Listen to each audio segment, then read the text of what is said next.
All right, hello. My name's Drea. This is my husband, Luke. Today is Saturday, December 4th, 2021, and this is episode 14 of the Drea's Hook podcast.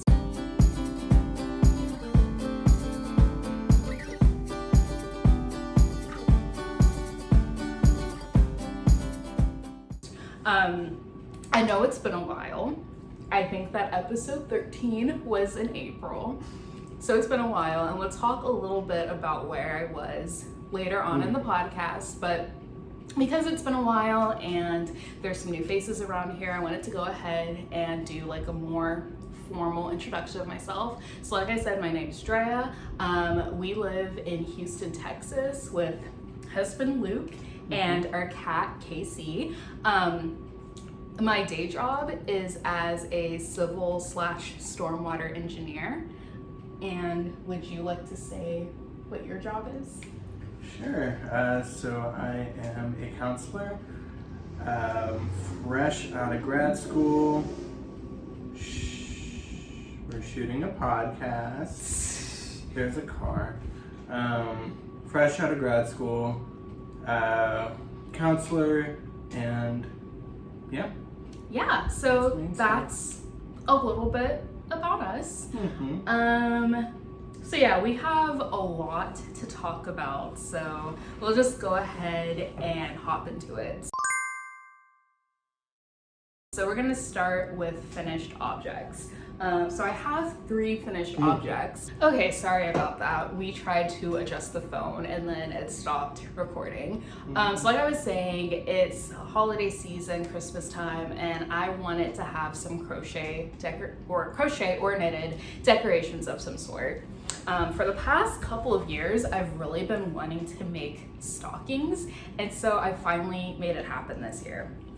So these 2 stockings are the Sweet Pea Christmas stockings by Crochet Creations. She has the pattern for free on her blog, so I'll definitely be sure to link that and all the other patterns that I talk about today in the description below. This green one is Luke's, so you can hold that. Okay. And this red one is mine. So I really wanted to when I came across this pattern, I was really excited about it because I have actually made something with this sweet pea texture before, and that was the Sweet Pea Vest. So let me show a picture of it.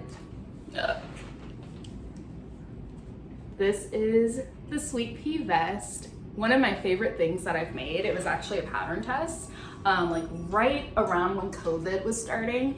And every time I wear that vest, I get a lot of compliments on it. So there we go. It's a good one. Not only is it like nice to wear, it was also a lot of fun to make. The stitch pattern is really easy to memorize, and I had a lot of fun making the vest. Like I really enjoyed making the vest. So I figured the same would be the case for stockings that use the same stitch pattern.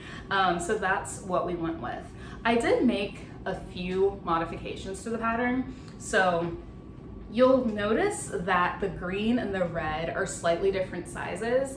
That is because they were with different yarns, and so the gauge was different. I didn't check gauge for these, and this yarn is just random worsted weight acrylic yarn from my stash. The labels are long gone. No idea what it is. And this green yarn actually isn't worsted weight. It's more of like a fingering or sport weight, but I held it double to get a worsted weight gauge. So I started on the green one first, and I followed the pattern exactly in terms of stitch counts and everything like that. But then when I started the red pattern, I noticed immediately that the gauge was quite a bit different. The light is really blowing out the red here, but you can definitely tell that the gauge on the red stocking is a little bit larger than the gauge on the green stocking. And the way that I worked these stockings is I didn't work the entire green stocking and then the entire red stocking. I did like the toe of the green stocking, then the toe of the red stocking, going back and forth like that because I know how my brain works, and this would be very similar to second sock syndrome or second sleeve syndrome, where I would do one stocking and then not want to do the other. So by going back and forth like this, I could ensure that these both got done around the same time. Anyway, I did the green toe first, then I did the red toe, and as I was working the red toe, that's when I noticed that the gauge was quite a bit different, and so I tried to make the toe so that the toes were the same size. So I have fewer stitches on the red stocking.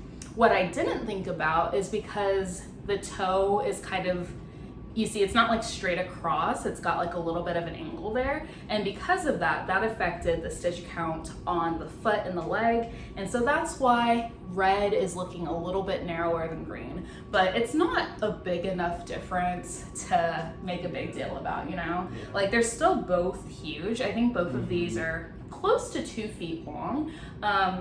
And that's what we wanted, and they look great. I did make a couple of other modifications.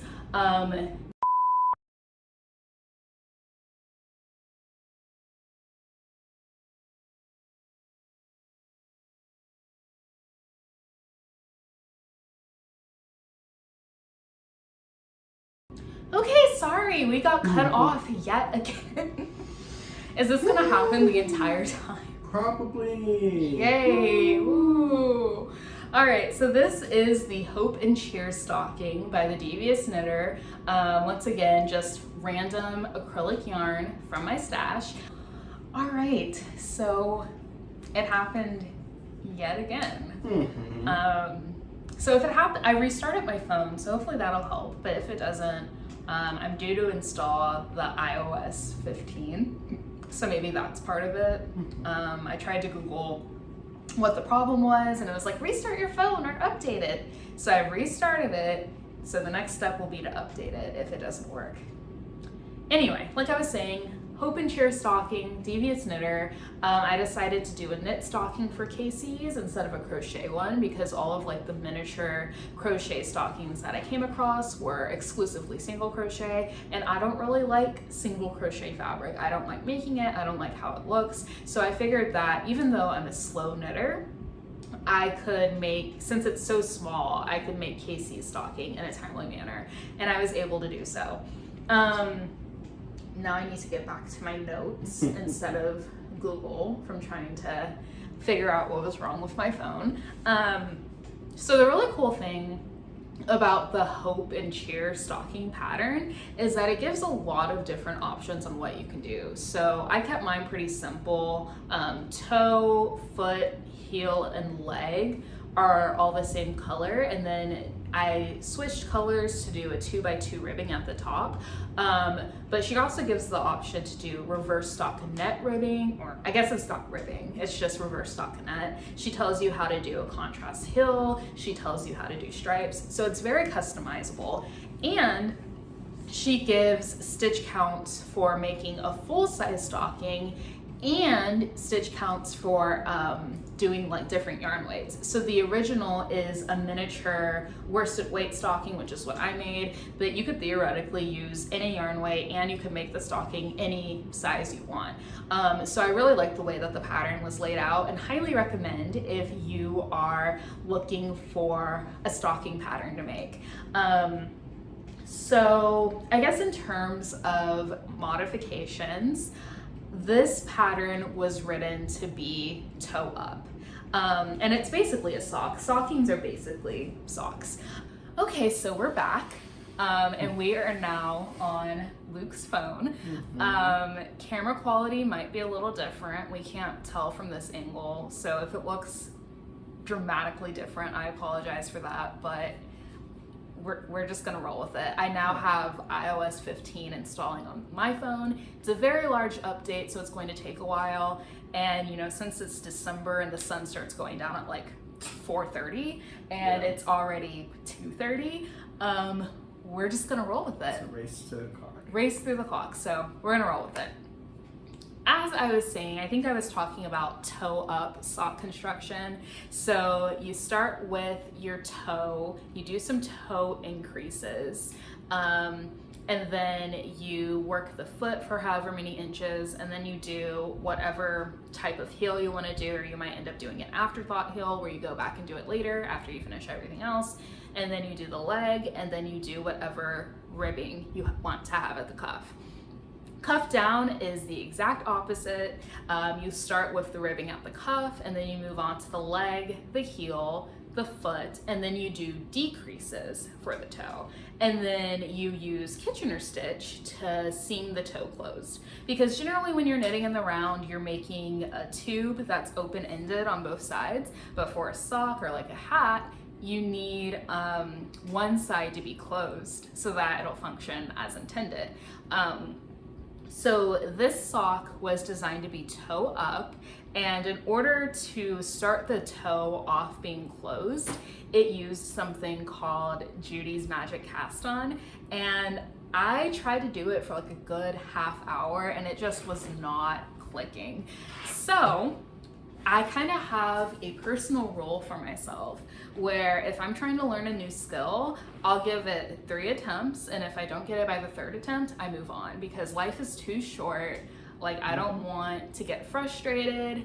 I just need to move on. So in order to still make the stocking, I kind of reverse engineered it and did it cuff down. So I was basically working the pattern backwards. So I started with some 2x2 ribbing at the top in white, and then switched to the gray and did the leg, and then did the heel. I think this pattern uses a shadow wrap heel, so it's a short row heel. I've never knitted a sock, so I'm not like super familiar with the different types of heels. So I just followed what was in the pattern. And then I did the foot, and then I did decreases so that I ended up with the number of stitches that I would have started with if I had done toe up. And then I did Kitchener stitch at the bottom. Is it the neatest Kitchener stitch in the world? No. But does it look like a stocking? Yeah. Yes. Anyway, so I'm really happy with how this turned out. Yeah, it's not perfect. You can definitely see there were some tension issues.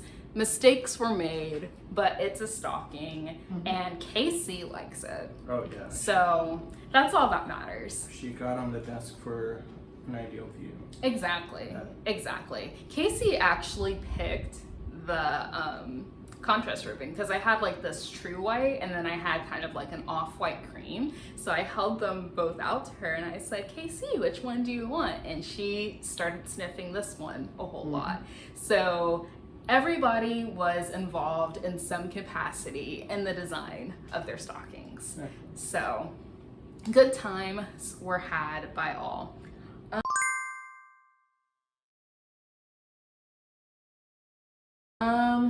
All right, so that's it as far as finished objects goes. So we're now going to move into our whips.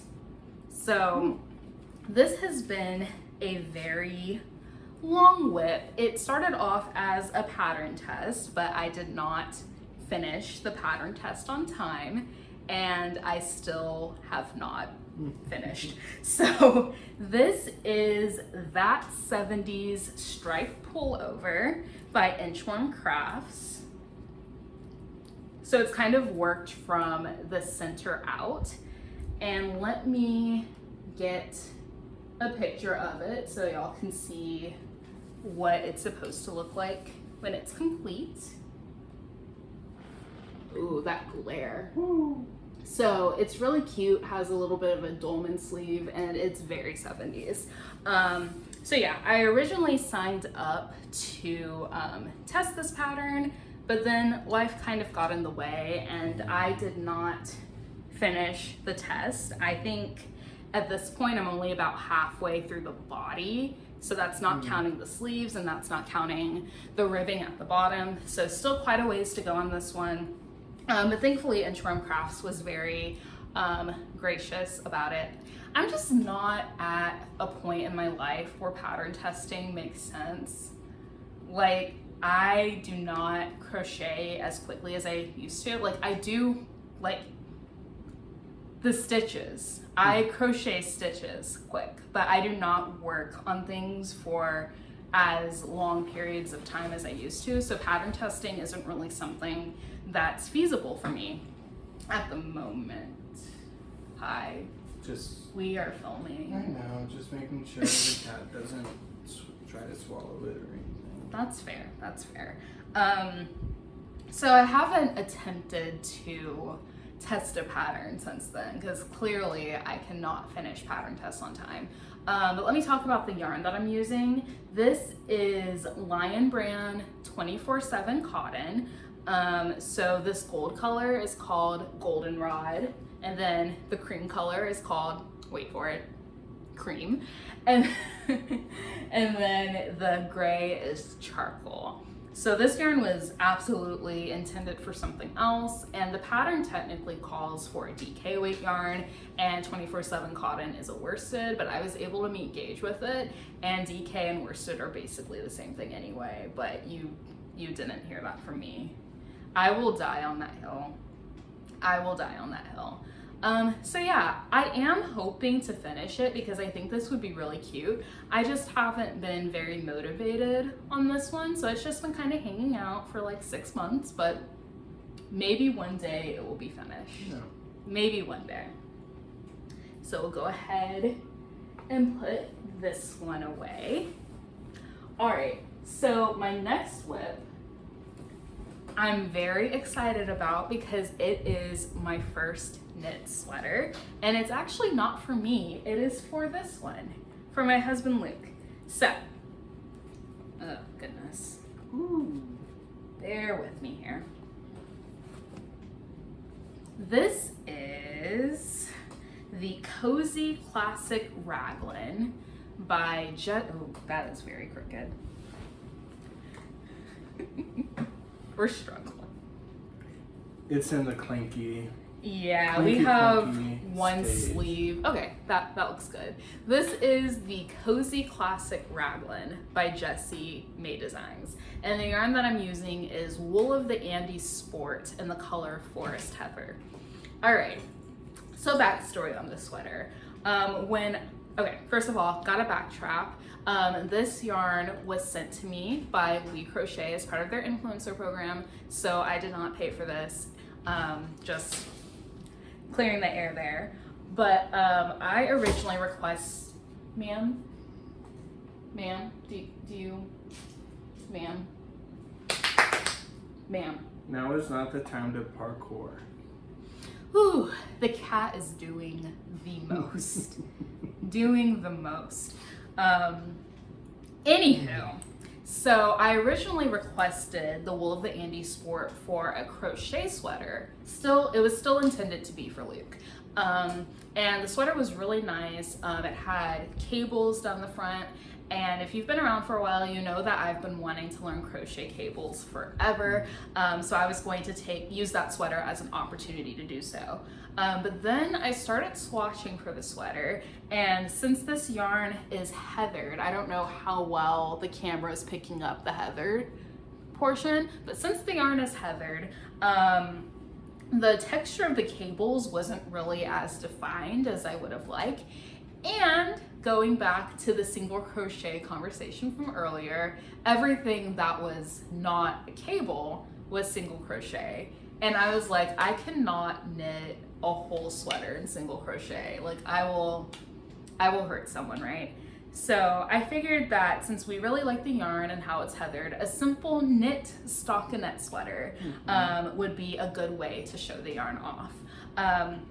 So I landed on the Cozy Classic Raglan, and this pattern is designed to be made with either fingering weight and lace weight held double or a single strand of DK. Like I said, this is actually sport weight yarn, but it's definitely venturing into DK territory.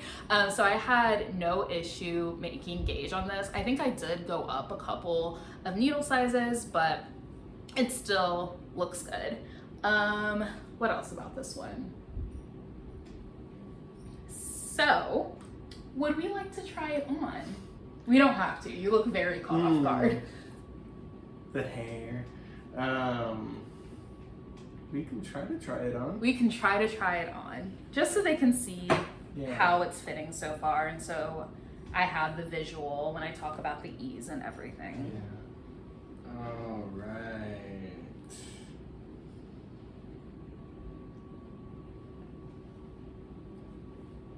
It's good. And then we have This sleeve a sleeve. and the more complete sleeve Yes. still needs the ribbing. Yes. Okay, is this facing the right way? We have a tendency to put this on backwards, and since there are short rows in the back, you can definitely tell when it's on backwards. I think it is on backward. Oh dear. Yeah, I think it was the right one that was finished. Oh dear. Technical Like, difficulties. I can't explain it, but I can just feel. Yeah, because the short rows, it'll make it seem like it's riding up on your neck. Wait.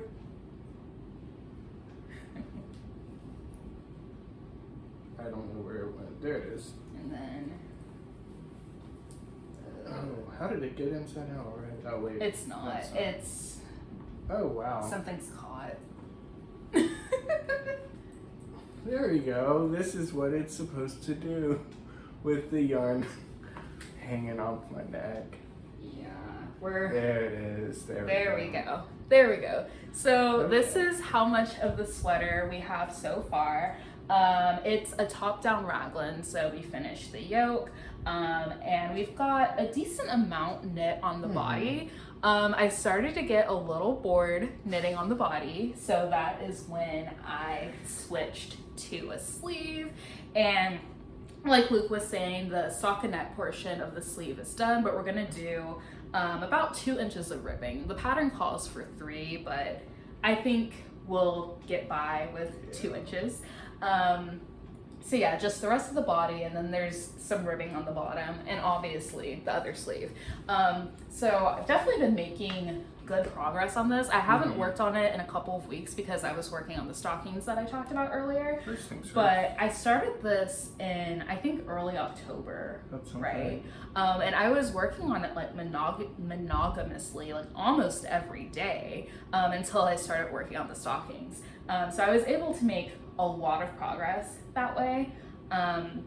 So we can talk about the fit a little bit. So this sweater is designed to fit with 4 to 6 inches of positive ease in the chest, and then another 3 to 5 inches of positive ease in the underarm area. So you can definitely see that it has a lot of slack here.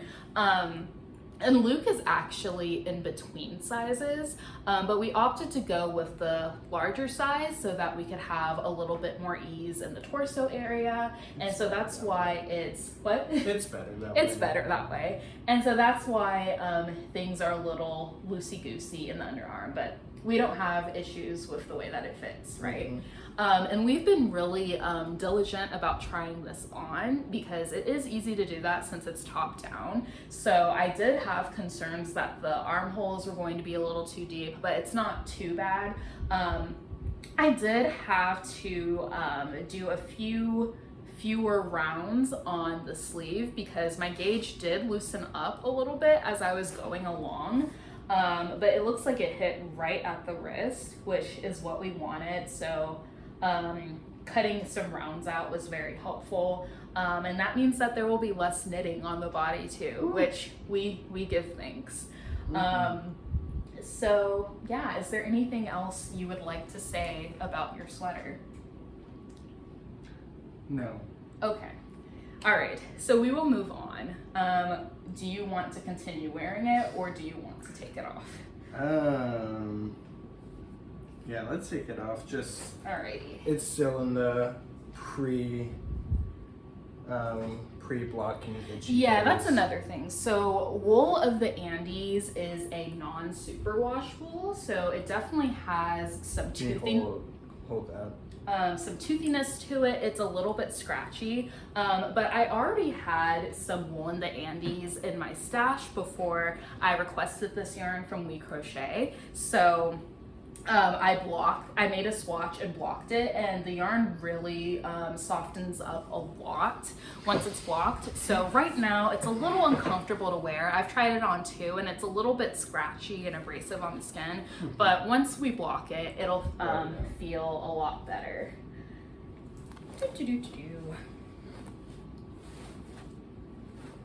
Alrighty, so that's it as far as whips that I'm actually working on. I do have some other whips, but I haven't worked on them in a while, and I'm actually thinking about frogging them. So I guess we will call this segment frogs or potential frogs. All right, so I have all these bags over here, but I don't know which projects are in what bag. So nope, it's not that one. Okay, here it is. So my first project that I'm on the fence about frogging is this knit shawl that's called the Stripe Study Shawl.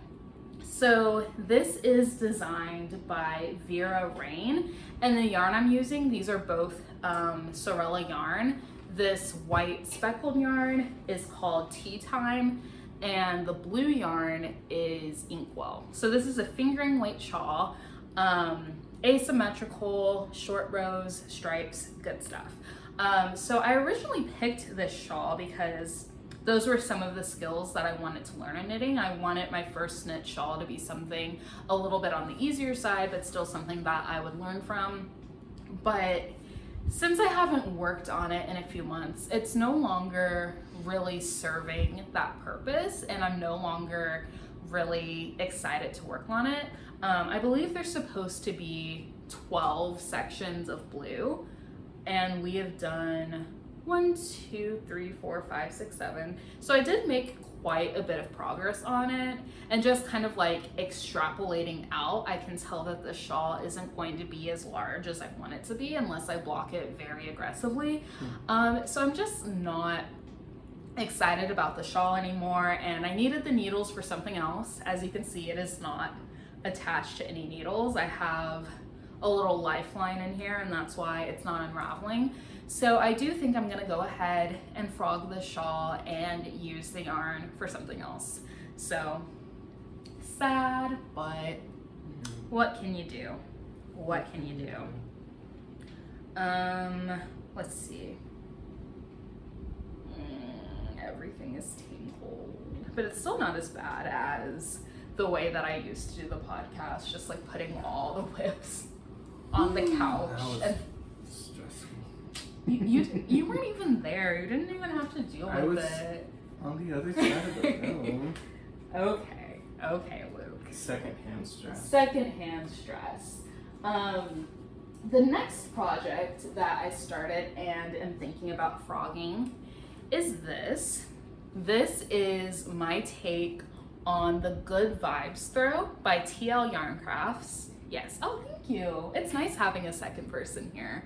Your lovely assistant. My lovely assistant. So the premise of this throw is it uses I think it's called the block stitch. So it's like alternating rows of like groups of 3 double crochet and then single crochet and a contrast color. So this yarn that I'm using, it's We Crochet Bravo worsted, so worsted weight yarn, 100% acrylic, and this is yarn that I was originally going to use for my 2021 temperature blanket. You can go back a couple of episodes to see why I ultimately abandoned the temperature blanket. I really don't want to talk about it right now.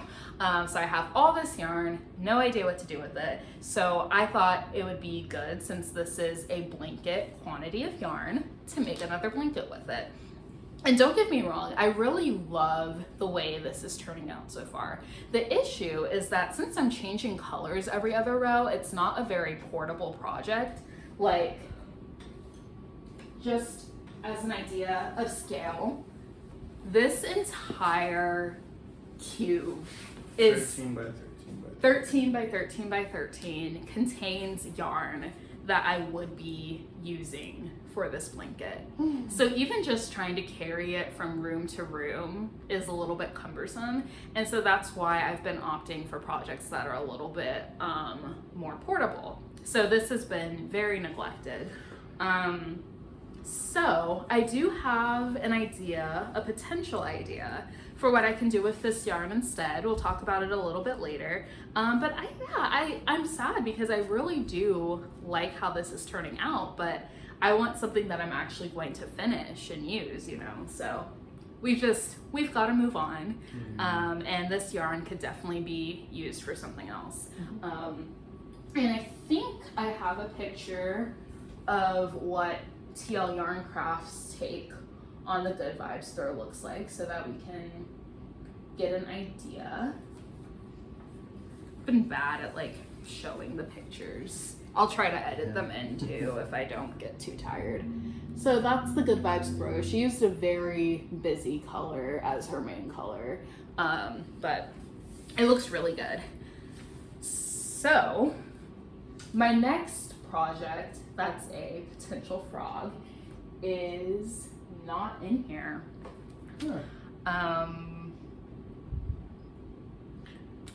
So it looks like your phone is ready. It is? Oh, all right. So this is a natural stopping point.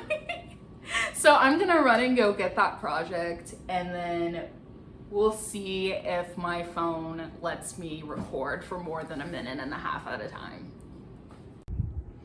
Okay, so we're back.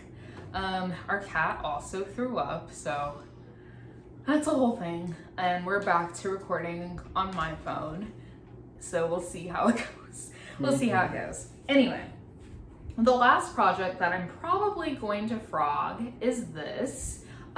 This is the Adventurous scarf by TL Yarn Crafts. It's Tunisian crochet, and it was designed to be used with like an advent or like a bunch of minis. So the yarn that I was using was from the Fiber and Color February box, which was basically based on Black Cinema, and the dyers that participated in that were Fully Spun, Naughty Buffalo, and Wild Star Fibers. So yeah, this is just another project where it's not really doing it for me. I was like really excited when I first started it, and now I'm like, I'm not really like learning anything new from it. I can use the minis for something else.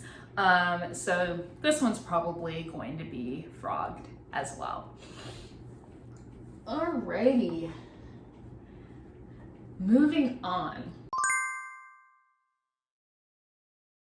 All right, so next segment, we are going to talk about like upcoming projects in queue, whatever you want to call it.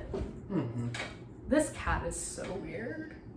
She's so weird. She's all over the place today. Yeah, very hyper. All right, so the first the first project that I would like to do is the rainbow sweater by Yelly Knits. So I was interested in this pattern for a number of reasons. One, I think the construction is very interesting. So the way it's constructed is you do like this little semicircle at the bottom of the sweater, and then I think you knit flat. The sweater's from the bottom up, so you knit flat, and as you're knitting, you're grabbing stitches from that semicircle, and then once you're past the semicircle, you're just knitting in the round. And what? She's putting something in her mouth. Kitty. Hi. Continue. I don't want to. Why does she keep finding these things? She's a cat. I apologize. It's okay. Cat safety comes first. Yes, it was a little plastic thing. Like she already threw up once. We don't need it again. Anywho, so you're once you get past the this is crooked.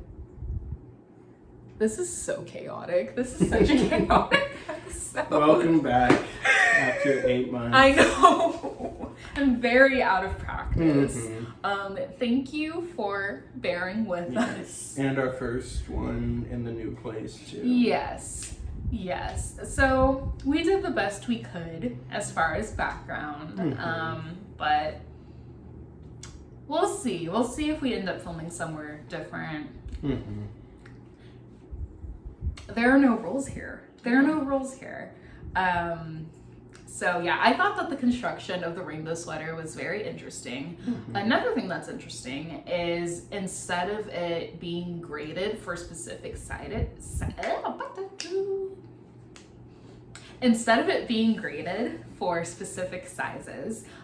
it uses a spreadsheet. So you enter certain, right in my space. I feel very crowded. So I give up. You use a spreadsheet? Yes, you use a spreadsheet. So you would enter certain measurements of yourself and enter like how much ease you want in the sweater, how long you want the sleeves to be, how long you want the body to be. You enter those measurements in the spreadsheet, and then it gives you the stitch counts and the round counts and all the information you need to make the sweater. So I really like that concept. You know, as an engineer, I'm a little bit of a spreadsheet nerd. And then I also think that is more size inclusive than just grading 9 or 10 standard sizes. Because in my opinion, size inclusivity isn't just going up to a 60-inch bust, although that is very important. It's also acknowledging that everybody in between has different proportions, and there really shouldn't be a such thing as a standard size.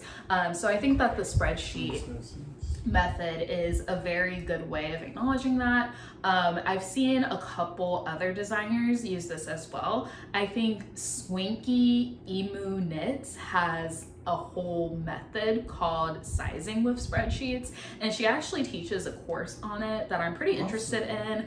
It's a little bit out of my budget right now, but I have no doubt that it is appropriately priced, and she does have like a sliding pay scale. So if you're a designer that's interested in that, I would definitely check that out.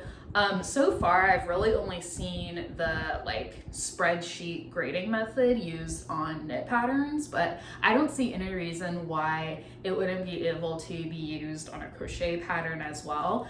So I really hope that going forward we see more garment designers using this method of pattern writing, because it is as size inclusive as you can get.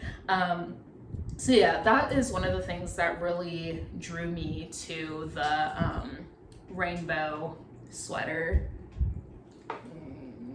The light. Oh yeah, I'm aware. Is it in your eyes? A little bit, but it's fine. Okay, you can like close the blinds a little bit. Like everything, every little thing that can factor in is. Yeah. So, if nothing else, like we've got it all here. We really do. Yeah, this should be very entertaining. Oh yeah. Are you entertained? Are you not entertained? Oh dear. So yeah, that is a project that I'm hoping to cast on pretty soon. Yelly Knits is hosting a knit along for it, and it starts on January 2nd, so in less than a month. The only issue, oh no. Please do not knock my phone over. Please, no. Y'all remember that one Instagram live where Casey knocked my phone over? If you know, you know. Yeah, she knocked it over. It was. I think I missed that. Yeah, you were in class, I think, but chaos. Anyway, so knit along for the sweater starts on January 2nd. The issue is that my needles and long cables are currently being used on the Cozy Classic Raglan that I just talked about, Luke's sweater. So in a perfect world, I would be able to finish that sweater by January 2nd so that I can cast on my rainbow with everybody else. I don't know.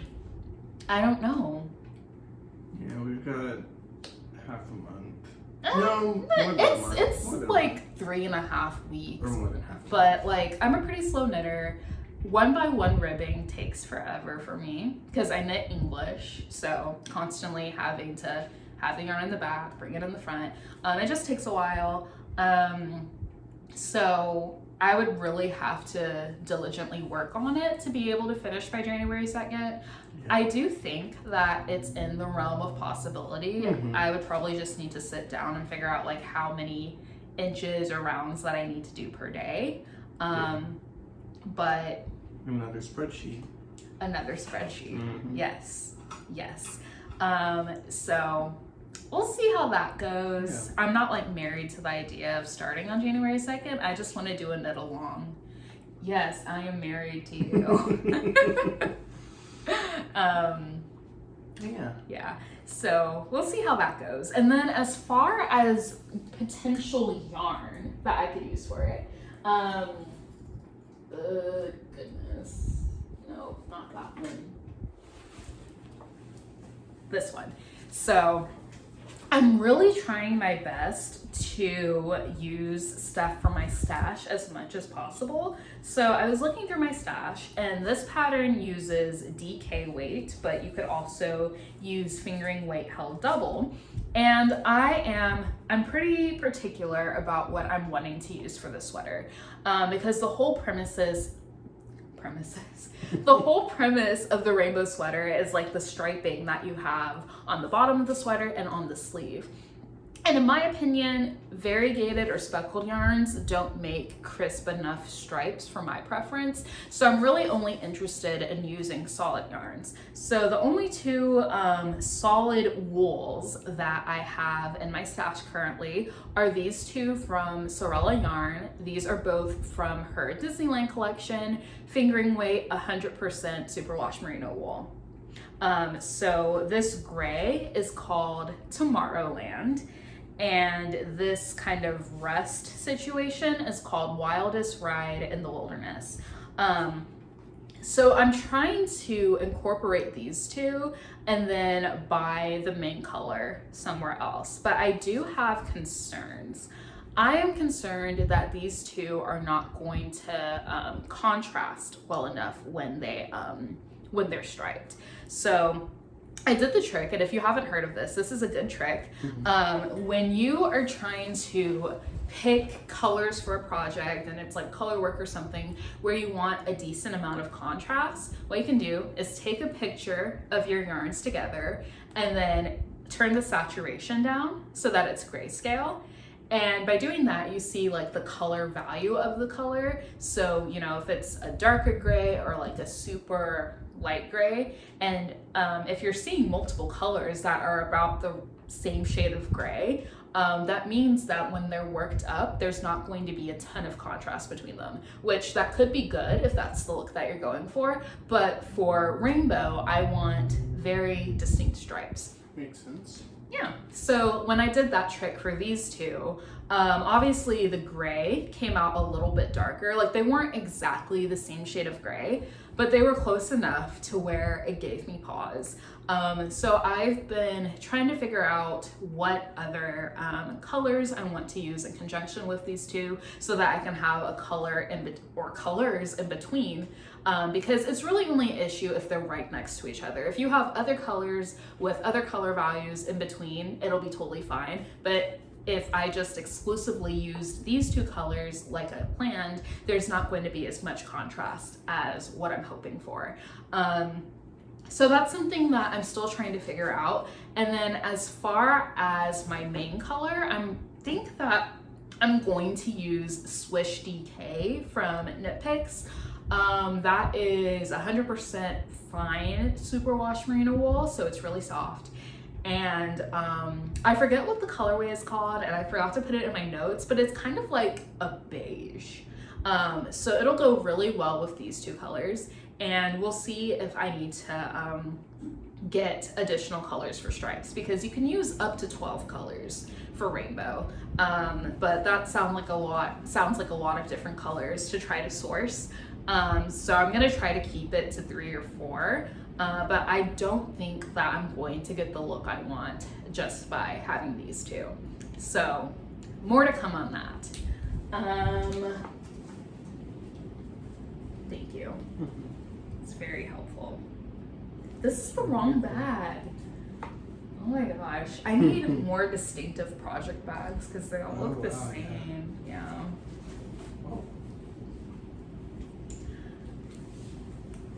I think he got me a project bag for Christmas, but he thinks I don't know. So we'll see. Like, look at that Cheshire grin in the background. I'm right. I'm right. I am correct. I saw an Etsy tab open too. You saw a lot of Etsy tabs. I did see a lot of Etsy tabs. One said knit, one said yarn, and like 5 said Etsy. Just like Etsy, Etsy, Etsy, Etsy, Etsy. Yes. And then all my other ones. So it could be anything. Yeah. So the next podcast will be after the new year for sure, and we will see what the acquisition segment is looking like. We will see. More to come on that. Stay tuned. Stay tuned. And then another project that I have planned are some knit socks. I have been dying, literally on my deathbed, to make some knit socks. So I would have done some earlier this year, but I don't have DPNs and I don't have 9-inch circulars, and so the only method that was available to me was Magic Loop. And it took me a while, a very long while, to figure out Magic Loop. But I finally figured out, because I needed to do it for Luke's sleeves on the Cozy Classic Raglan. So now that and I also used it on the small stocking for KC. So now that I have Magic Loop figured out, I definitely feel comfortable enough to try to knit some socks. And the Hope and Cheer stocking also like gave me some experience with socks, because it was basically just a really tiny sock, right? So fingers crossed on that one. I think it's another situation where I have to wait until the Cozy Classic Raglan is finished so that I have the long cable so that I can actually do Magic Loop with it, because I have the Chai Goo interchangeable set, and if you're not familiar, they have cords for small needles and large needles. So I think that the cutoff between the small and large is 5 millimeters. So starting at 5.5 millimeters, you have the large cables. And obviously for a sock, I'm going to need the small ones, but I think I'm using a 3.5 millimeter for the ribbing on Luke's sleeves. So that's what those cords are doing right now. So once I finish the sweater, assuming that the rainbow sweater doesn't also use the small cables, I will be able to start the socks. What's funny? Nothing. Carry on. I'm suspicious. I have questions. I'm suspicious. I wasn't paying attention to what you just said. Wow. You know, I invite you on the podcast to be an active participant. I am. I am. Anyway, so I'm hoping to be able to cast the socks on soon. I'm really trying my best to not buy like a bunch of needles if I absolutely don't need them. We're on a little bit of a budget right now, and I think it kind of forces me to actually finish my projects if I don't have the ability to cast on new projects. So I'm going to hold out for as long as I can, but I also just might get more cords. We will see.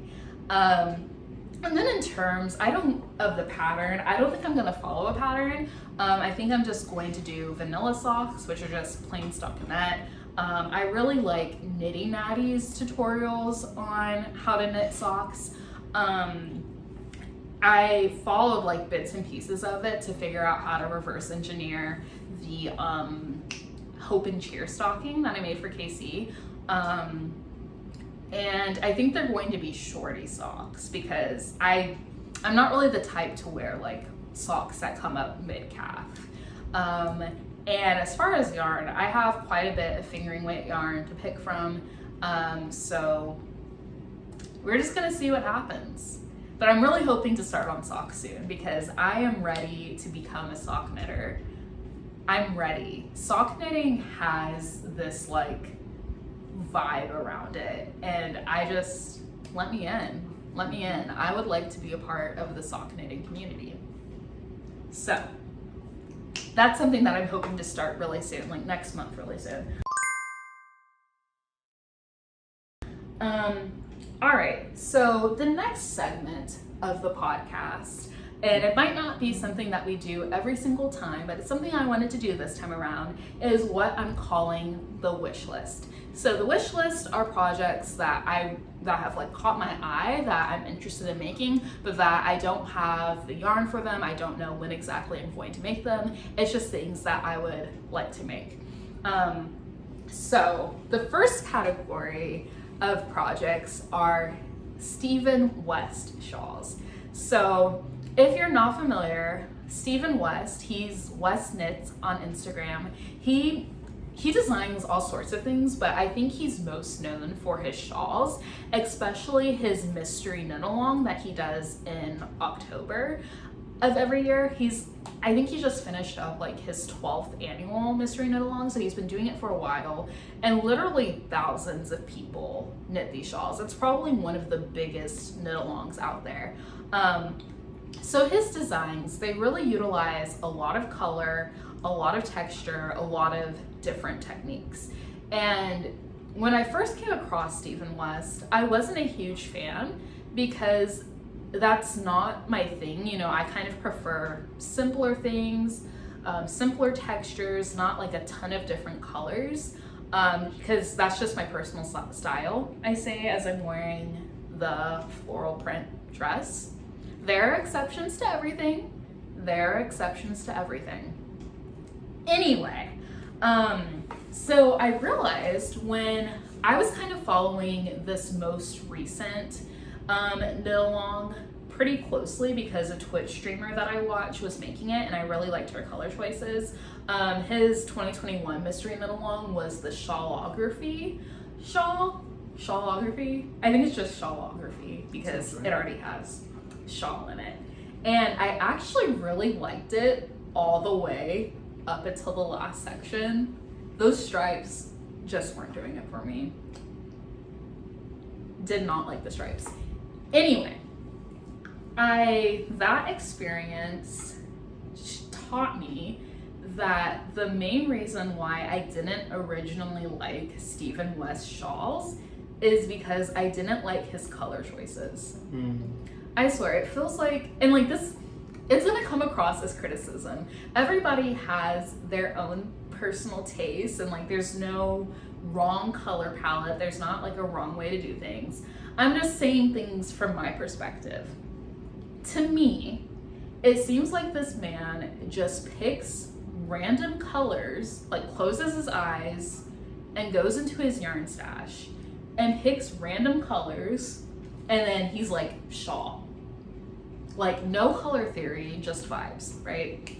Not my personal taste, but I have seen his shawls worked in different color palettes that aren't as like wild and contrasting, and they look really nice, and they really allow the actual design, like the actual texture, to come through. So I really think that his designs work really well with the right color palette. And again, if you like the kind of color palettes that Stephen West likes, this is not a dig at you. This is not an insult to you. You do you, I'ma do me. That's all. So with that in mind, I have had my eye on, I think this is 8 different shawl patterns that I'm interested in making. No idea when I'm gonna make them, no idea which one I'm gonna start with. I think a lot of it is going to depend on what I have in my stash at the time, because a lot of his shawls use like 4, 5, 6, 7 colors. So it's a lot of yarn, so it's definitely something that you have to plan for. Alrighty, so the first shawl that I'm interested in, and apparently this is his most popular shawl, is Extravaganza. So Extravaganza was the mystery knit along from 2020, and according to Ravelry, this is his most popular shawl pattern, and I can see why. I've heard that by the time you get to the last section, you have like 950 stitches or something, which is just insane. But like, y'all know me, I love massive fingering weight shawls, and a lot of Stephen West shawls just fit the bill. They fit the bill, right? So definitely seems like a huge undertaking. I don't know if I actually have the skill set to pull this off yet, but he has very like thorough YouTube tutorials for his mystery knit alongs. I kind of went through a phase where I was just watching his tutorials for a couple weeks, not following along, not knitting along, just watching them. I don't know why, but I feel confident that with his tutorials, I would be able to figure some of these things out. The next one that I'm interested in is Flake. So Flake was his mystery knit along from 2019. And I like this one because it's a little simpler. It only uses 2 colors instead of like 20. And that makes it more wearable, and it's still big, and it's still fingering weight. So can't really go wrong with that. Go wrong with that. Excuse me. The next one I'm interested in is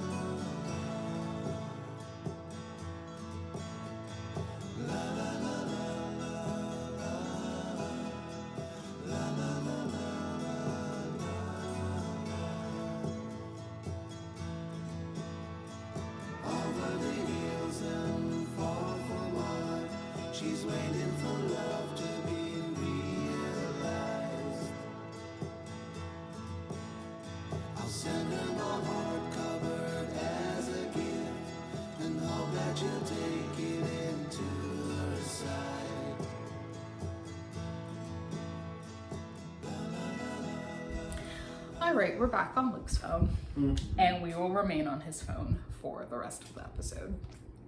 Yeah, I'm gonna have to figure out what's going on with my phone, because Luke's phone isn't always going to be available, so we'll have to see about that. But we were talking about Parallelogram by Stephen West, and I was saying that the only potential downside to this pattern is that it calls for 7 colors.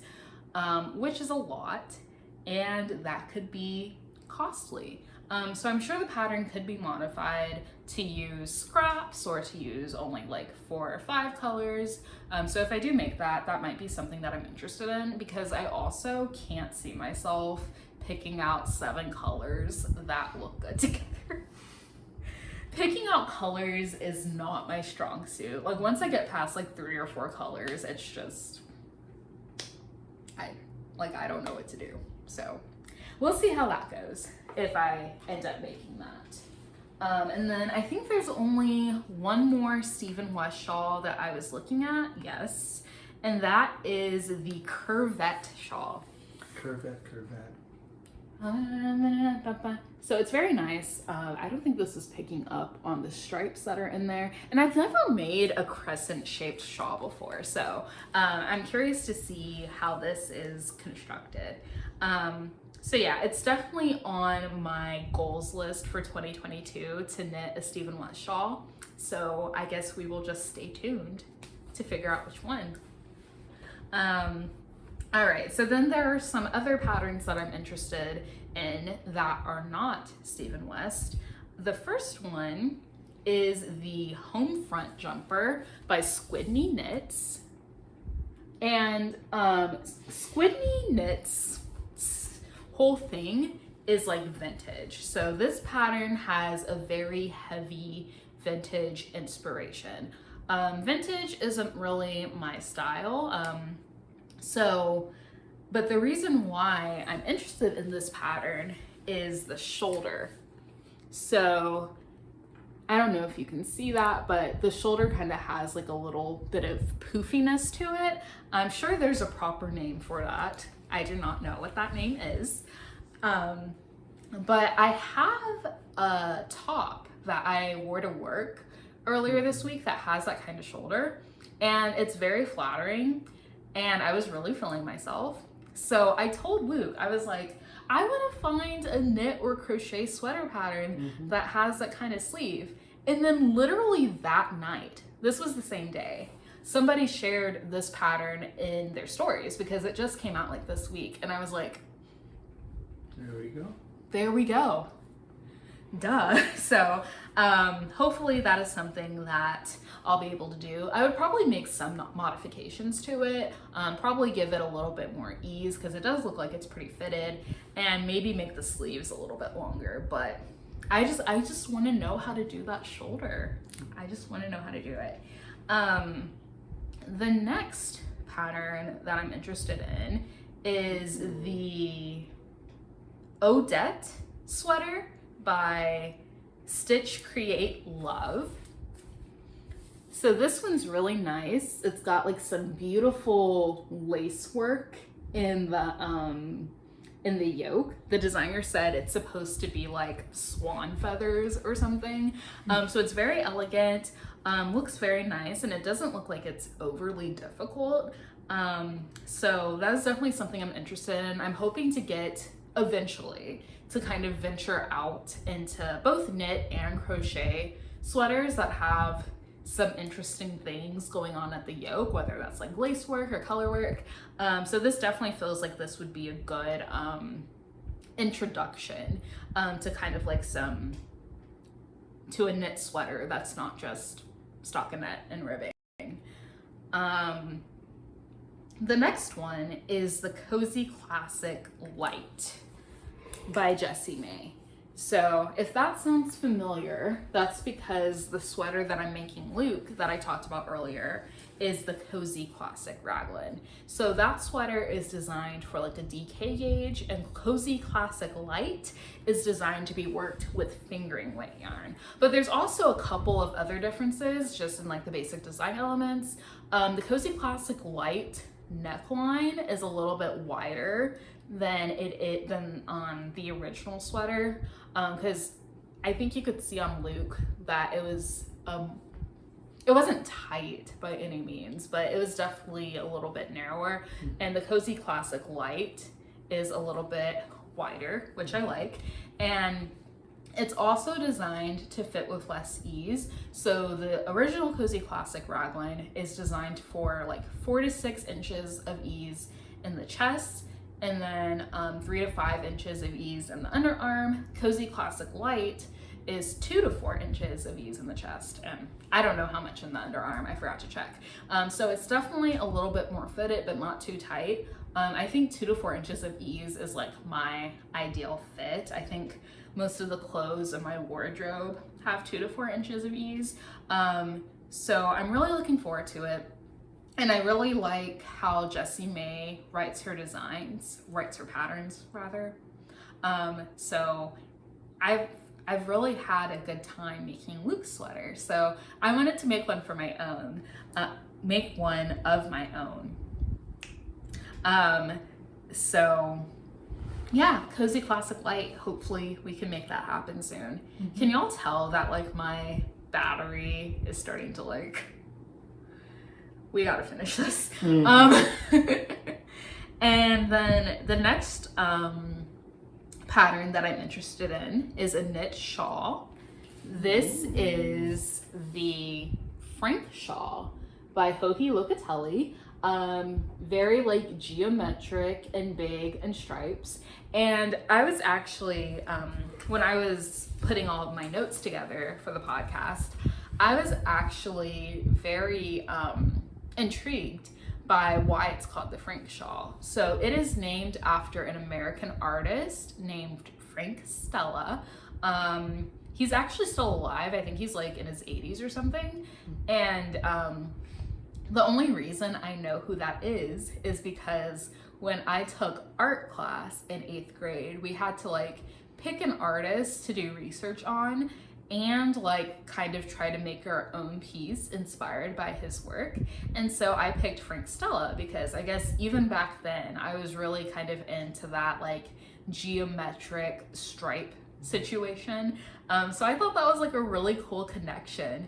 And it's interesting that like my taste, or at least that aspect of my taste, has stayed the same for literally half my life. So I thought that was really cool. The next pattern that I'm interested in is another Joji Locatelli design. This is called the Long Summer Cardigan. So this checks a lot of boxes for me. It has stripes. It's long. Like it has a lot of ease. It checks a lot of boxes for me. I did hear that it uses twisted rib a lot. So it's definitely not a quick make. I know Nitty Natty has been working on hers for like 3 or 4 months now. So it's definitely not a quick make, but it looks, Joji's sample looks store-bought. Like it looks really good. That looks really good. It's fingering weight, so that's another thing that's gonna contribute to how much time it takes to knit. It looks like it has a pretty tight gauge, which is why it looks store-bought. So yeah, definitely love that sweater.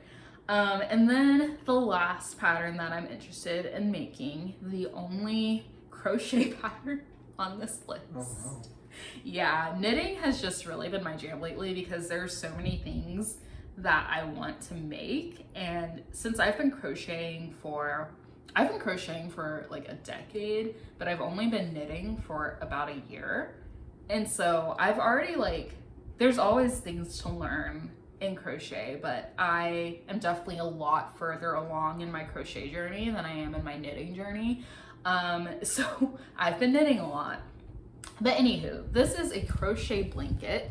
This is the Florence Hexagon blanket by Divine Debris. It's a hexagon motif blanket and it has some half hexagons on the side so that you can get an even edge. And I really loved this motif when the pattern first came out, and I really wanted to go for a monochromatic look like what Amber has on her sample. But it occurred to me that I might have enough of the Bravo worsted yarn that was intended for my temperature blanket to make a multicolored version. I would definitely need to check on the yardage and everything like that, but I think I could come pretty close. And the good thing about motif blankets is that you can very easily make more or less motifs to adjust the size of your blanket. And I also like motif blankets because they're a lot more portable than a big blanket, because I talked about my issue on the Good Vibes throw was that it wasn't portable enough for me. So that wouldn't be an issue with a motif blanket. Obviously, seaming, not ideal, but I'd rather have like a blanket that I can actually work on and actually use than like have a seamless blanket that I'm never going to work on. So more to come on that. Since I finished the stockings, I don't really have a crochet project going right now. So this one might get started sooner rather than later. So we'll see how that goes. Section are acquisitions. So the first ones that I wanted to talk about is some yarn from We Crochet or Knit Picks. Just like the wool of the Andes Sport that I'm using for Luke's sweater, this was also sent to me as part of their influencer program. My original intent was to make detailed reviews of this yarn, but life kind of got in the way and that hasn't happened, and if I'm being honest with myself, it's probably never gonna happen. So I'm just gonna talk about them here. Obviously I haven't used any of these yet, but these are just like some of my first impressions. I just realized that like my head was kind of cut off. All right, so the first yarn in here is Mighty Stitch. This is a worsted weight yarn 208 yards and 100 grams. It is 80% acrylic, 20% superwash wool, and this colorway is called Ash. Y'all, this is so soft. Feel it. It is so soft. I know that it seems like 80-20 acrylic wool blends are kind of popular right now. I know Lion Brand has one, which I have used Woolies before. So I wanted to get Mighty Stitch as a comparison. It's very soft. It seems like this could potentially be good for garments because you get the durability of acrylic, but then also the qualities of wool that we like, and it also looks like it would have really good stitch definition. So I'm very excited to actually use this one, and it's machine washable, so that's good as well. So that's Mighty Stitch. The next one is Coplin. So a lot of people were really using this. I think about a year ago, it was really popular. So Coplin is a DK weight yarn, 123 yards per 50 grams. It is 70% Tanguise cotton and 30% linen. And this colorway is called Rocket. So part of the reason why I wanted to try Coplin is because about a year ago, I guess like a year and a half ago now, I had used Lindy Chain to make a shawl. So Lindy Chain is a fingering weight yarn, but it's basically the inverse of Coplin. So Coplin is 70% cotton, 30% linen. Lindy Chain is 70% linen, 30% cotton. So I was really curious in how like the different proportions of cotton and linen would affect the qualities of the fiber. So with the Coplin, it feels a lot like cotton.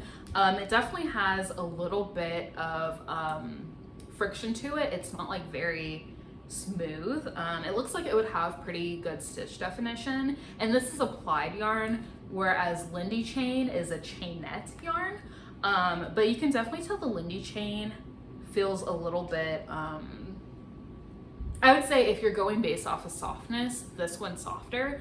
The Lindy Chain softens up a lot once it's blocked, and the drape is amazing. I made a shawl out of this. The drape is outstanding. So I just thought it would be very interesting to compare these two. And another yarn that we could bring into the equation is Memento.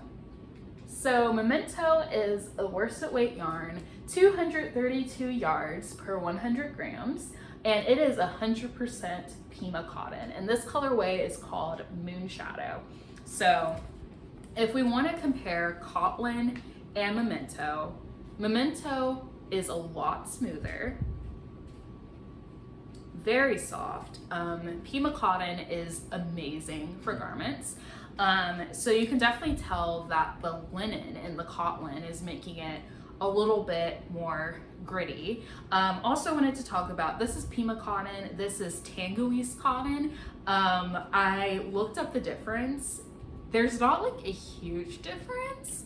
I think Tanguise cotton has like longer fiber strands, so I guess that makes it softer. I'm not super familiar with like the nuances of fiber and like the properties of them. It's something I'm slowly learning. But Tanguise cotton and Pima cotton are comparable and very similar to each other. But yeah, Memento would definitely be really good for garments. It's very soft. So I'm also curious to see how this yarn works up, because it's definitely variegated. We've got like some cream and gray and brown in there. So that's one that I am very excited about. The next yarn that I wanted to try out is called Galileo. This is a sport weight yarn, 131 yards per 50 grams. It is 50% merino wool and 50% viscose from bamboo. And this colorway is called Pearl. So this one is very soft, and I was very interested in it because it's a wool and bamboo blend. So you're mixing a animal fiber, and bamboo is technically a synthetic fiber, but in my head I refer to it as a plant fiber because bamboo is in fact a plant. But it's very soft. Has like a very like loose ply, and it has like a really nice sheen to it. Like you can see the light reflecting off of it right now. So this seems like it would be interesting to work on, and I'm very interested in like how it would perform, particularly how it would block, because wool is known for having a good stitch memory, meaning that like, yeah, it can get stretched out, but then once it's like blocked and it dries, it'll like go back to its original shape. Whereas bamboo does not do that. If you look at like True Boo by Lion Brand, I know, I think it was about 1.5 years ago, people made like a dress out of True Boo, and it just stretched so much after it was blocked. So I'm curious how this would work. Like, would it cancel out? I don't know. Very interested in how this would work. And then the last yarn that they sent me is Hawthorne. Last year, it seemed like everybody and their mama was using this yarn, so I had to see what the hype was about. So Hawthorne is a fingering weight yarn, 357 yards per 100 grams. It is 80% superwash fine Highland wool and 20% polyamide, which is nylon. It's basically nylon.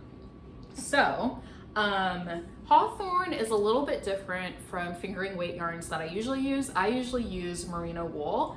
Highland wool is a little bit grittier, so this is still soft, but it definitely has a little bit more friction to it than I'm accustomed to. And also this is a pretty heavy fingering. It is 357 yards per 100 grams. A lot of fingerings are like 400 yards, 430 yards per 100 grams. So this is definitely on the heavier side of fingering. I forgot to say the colorway. This is called Slate Kettle Dye. So this is a hand-dyed yarn. So it's a little bit more expensive than other yarns that you could get from We Crochet, but it's still a lot more affordable than an independently dyed yarn. So if you're wanting to try some hand-dyed yarn, this might be a good option for you. So yeah, I'm very excited to see how this works up. Beautiful color with the kettle dye. I'm not like familiar with the different methods of dyeing, but I do like how this one turned out. And yeah, gonna see what all the hype is about. So those were my acquisitions from We Crochet. And I also have some yarn from Sorella Yarn. So I already talked about 2 of the Sorella Yarn colorways related to what I'm hoping to use for my rainbow sweater. So those were the tonal yarns, which were Tomorrowland and Wildest Ride in the Wilderness. But I also picked up some corresponding variegated / speckled yarns from that collection. And these are all on the same base, which is their classic sock base. It's 100% superwash merino wool. I wasn't displaying. Oh, okay. I'm sorry. Thank you, though. It's important. Looking out for you. It's important. So this is their classic sock base. It's 100% superwash merino wool, 438 yards and 100 grams. So these 2 colorways are called Thunder Mountain Railroad and Space Mountain. So basically we have these 2 are like the tonal and variegated versions of each other, and these 2 are the tonal variegated versions of each other. I did not have a project in mind when I bought these 4 skeins, but I was definitely getting FOMO. If you're not familiar, Sorella Yarn's pre-orders are only open for like 24 hours, but they're unlimited pre-orders. And I really like Disney, so I wanted to participate. We are actually planning to have our honeymoon at Disney. Which one is in Florida? Whichever one is in Florida. Disney World. Disney World. So that is, we both like Disney. So when I saw the Disneyland collection, I was like, let's do it. So I definitely got colors that could all go together or could be split off. Like I said, I'm hoping to use these two yarns for the rainbow sweater. And then I guess these variegated ones could be socks. I don't know, they could be socks, they could be a shawl, they could be faded in a sweater. There are no rules here. So we'll see what these end up being used for. Okay. Can you? Yeah, thank you. So that is it as far as acquisitions. I have really not bought a ton of yarn this year, but what I have, I like. So that's always a good thing. I'm gonna get some water.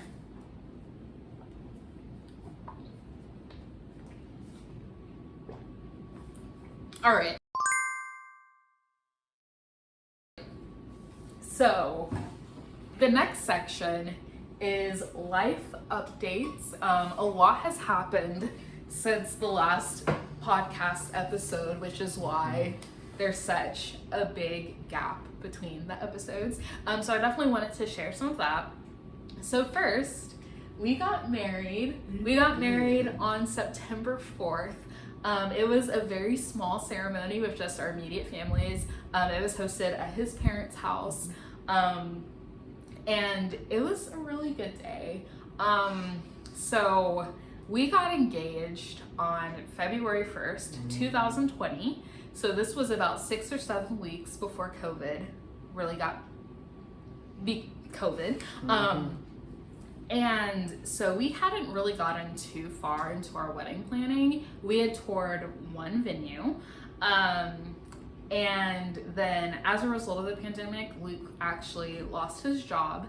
So not only were we dealing with it's not really safe to have a large gathering right now, we also could not afford what we were originally intending. So we spent like a year kind of just in limbo a little bit because my heart was set on having the wedding that we originally planning on, and Luke was like, let's just go to the courthouse. Let's just go to the courthouse.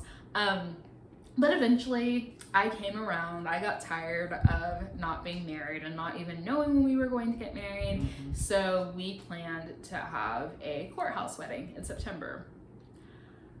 When Luke's family caught wind of this, they wanted to make it a little bit more of a celebration than we were originally intending. So that's how we decided to have it at their house.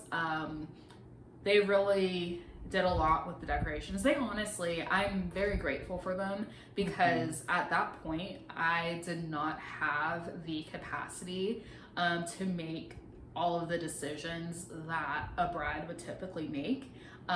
So they really carried a lot of the weight in the wedding planning. My sister-in-law took me shopping. I got my dress at Dillard's. It was a very nice dress. So it was a very beautiful day, and I'm glad that we finally got to get married. Woo, woo. And I guess it was like, yeah, today's the 4th. So this is our 3-month anniversary. Go on. What else? So 2 weeks after the wedding, we actually moved. So we are in the same apartment complex that we were previously. Our old place was a 1-bed, 1-bathroom, and we outgrew it. Like, I originally got that apartment when, like, straight out of college, and I was living by myself. And it is a great apartment for one person. Not great for 2 people and a cat. So we upgraded to a 2-bedroom, 2-bath in the same complex, and I really like it here. I'm a big fan. It's really nice having extra space. We're currently in our 2nd bedroom, which we're using as an office. And it's really nice having a dedicated space for that because in our old place, the office was the living room. room, and the dining room. So it's really nice to, and your desk was a card table. Yes. Y'all, we were struggling. 2020 was a rough year for many reasons. So very grateful. We have some IKEA desks in here, and it's really nice. And the living room is actually able to be a living room. The dining room table is actually able to be a dining room table and not a makeshift desk. The only downside is that for some reason the kitchen here is a lot smaller than the kitchen we had in the old place. And we got a whole bunch of new kitchen appliances. Yes, because we did make a registry for the wedding, and now we have nowhere to put all this stuff that we got. So, but yeah, that's the only downside. Having two Sorry. Do you mind? Having two bathrooms is definitely something we like. We could have managed with one bedroom, but some people like to take a very long time using the restroom, and so it's very nice having a alternate restroom that you can go to. So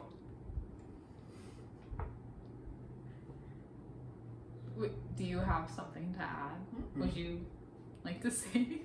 No.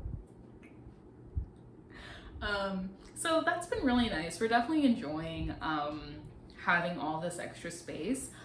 There's still a few things that we're hoping to get as time goes on, but so far we're really enjoying it. And I will say that being in our previous space was kind of contributing to some of the mental health issues that I struggle with. So being in like this larger space, like the vibe is just better. It's nice having space to actually do things. It's nice having like your own personal space. Like if Luke wants to be like in the living room and I want to be in here, or like our bedroom, and it doesn't feel like we're stepping on top of each other. We were able to get like this huge cat tree for KC.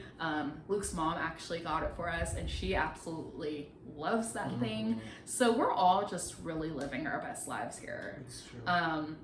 So as you can imagine, moving and getting married really takes up a lot of time, really takes up a lot of mental energy. So I was not crocheting or knitting as much as I normally would have, and therefore didn't have any content for this podcast. And so that's why there's such a huge gap between episode 13 and episode 14.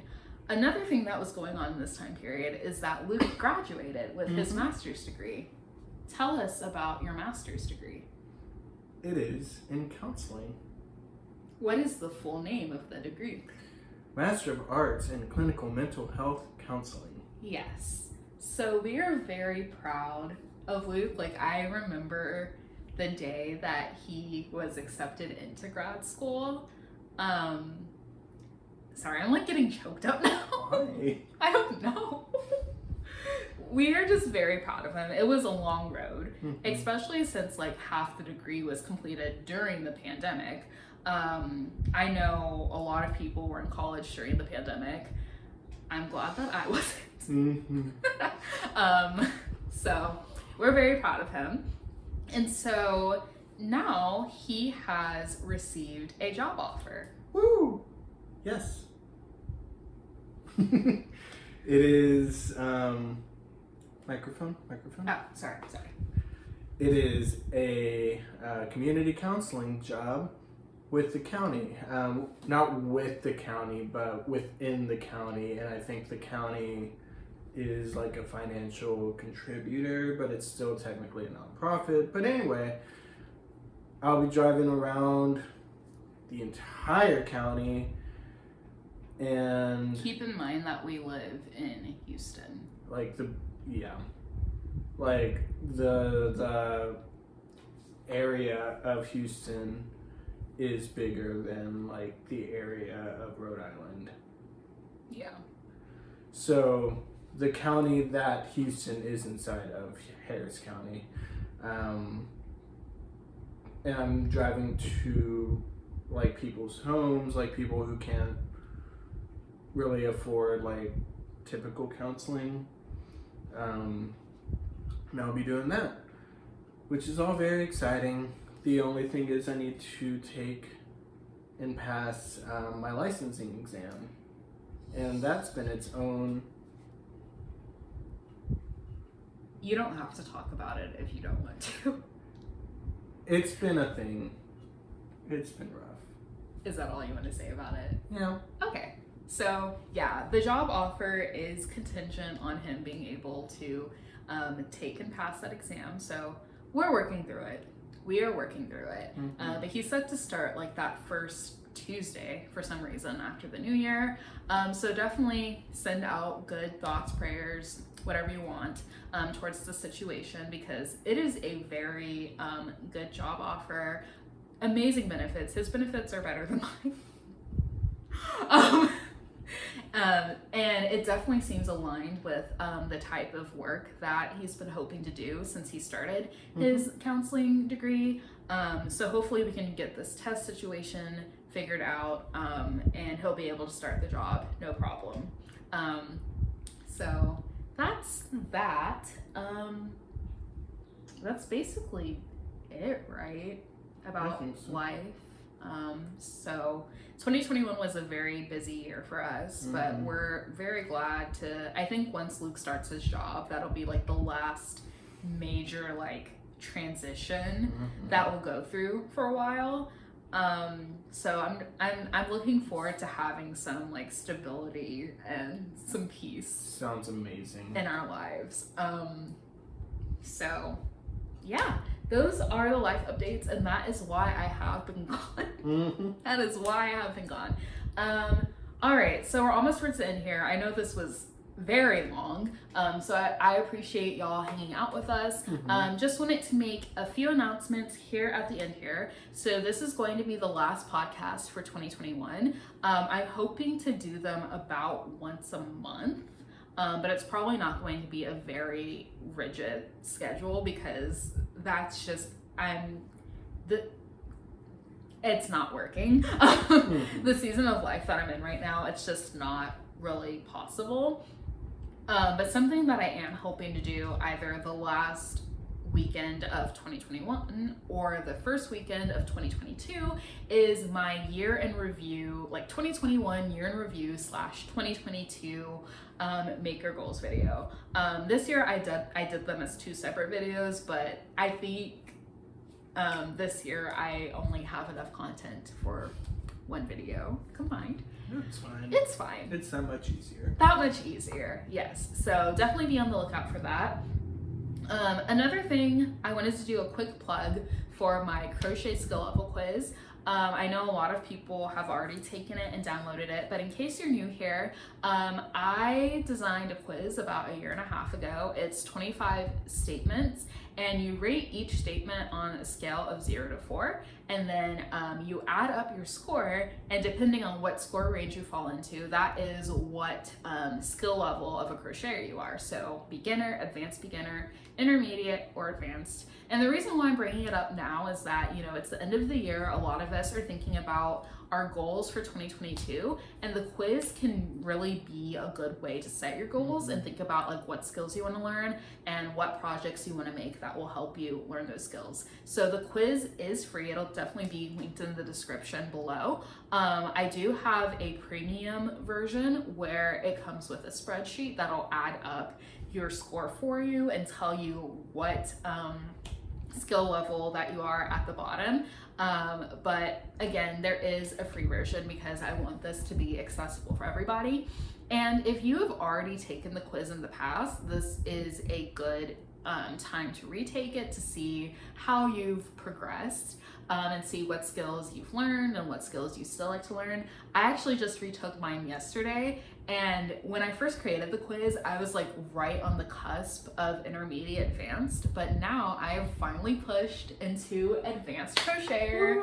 So I'm very happy about that. That was one of my goals for 2021. And even though I wasn't crocheting as much as I typically would this year, I still managed to accomplish that goal. So I'm very happy about that. And in the future, I'm hoping to make a version for my knitters out there, now that I am a knitter as well. So definitely be on the lookout for that. You can follow updates about that on my Instagram. It's at Dreas_hook. And I will probably have a testing call for that here shortly, and a lot of the questions that I ask in my stories help me develop the quiz. So it's really a collaborative effort, you know, I just put all the information together. So I am very excited about that. All right, that is it. We have finally reached the end of the podcast. Thank you so much for watching. I really appreciate you being here and bearing with all of the technical difficulties we had. It'll definitely be interesting to see how I end up editing this. We'll see how it shakes out. Thank you, Luke, for joining me. Of course. It was really nice having another person here to talk to. That's me. It's you. So yeah, we're gonna go ahead and sign off, and we'll catch you in the next one. Bye.